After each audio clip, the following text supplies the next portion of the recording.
Tunggu orang. Kenapa Mustafa busuk sangat? Kita boleh buat something-something ke kat dia?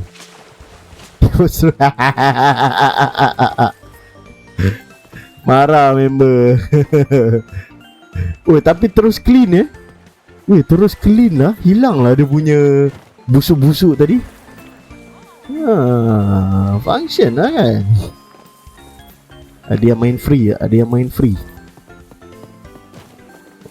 Tak ada Tak ada semua bayar. Okay, semua bayar. Cun. Semua bayar. Bersihkan sikit tandas.